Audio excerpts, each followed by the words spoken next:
Peshawar press club के सामने all Pakistan वापडा हाइड्रो इलेक्ट्रिक वर्कर्स यूनियन की जानिब से एहतजाजी मुजाहरा किया गया। मुजाहरे की क़यादत मरकजी chairman hydro electric workers union Gauhar Taj कर रहे थे। मुजाहरीन ने हाथों में बैनर्स उठा रखे थे जिन पर उनके मुतालबात दर्ज थे। इस मौके पर मुजाहरीन की जानिब से शदीद नारेबाजी भी की गई। मुजाहरीन का कहना है कि वापडा की तबाही की जिम्मेदार बिजली की तकसीमकार कंपनियां हैं। 70% सीटों पर भर्तियां की जाएं और वापडा में सियासी मदाखलत बंद की जाए। आए रोज बिजली के हादसात में लाइनमैन जाबहक हो जाते हैं, उनके लवाहकीन को मुआवजा दिया जाए। इस मौके पर ज़राए इब्लाग़ के नुमाइंदे से गुफ्तगू करते हुए हाइड्रो इलेक्ट्रिक वर्कर्स यूनियन के मरकजी चेयरमैन गौहर ताज ने कहा, जब हम ये वजह यही है कि जब हम एहतजाज करते हैं तो उन्होंने जो प्लान है वो रोक देते हैं।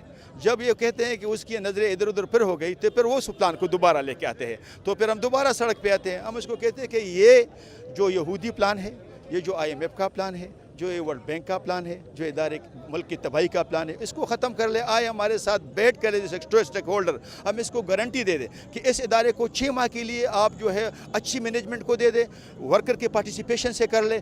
अगर ये इदारा कामयाब नहीं हो गया तो ये जो भी कर ले हम इसके लिए तैयार है कर ले। लेकिन ये है कि ये जो वर्ल्ड बैंक और यहूदी लॉबी की बुनियाद पर जो ये इदारे के साथ और मुल्क के साथ हो रहा है, हम इसको नहीं होने देंगे।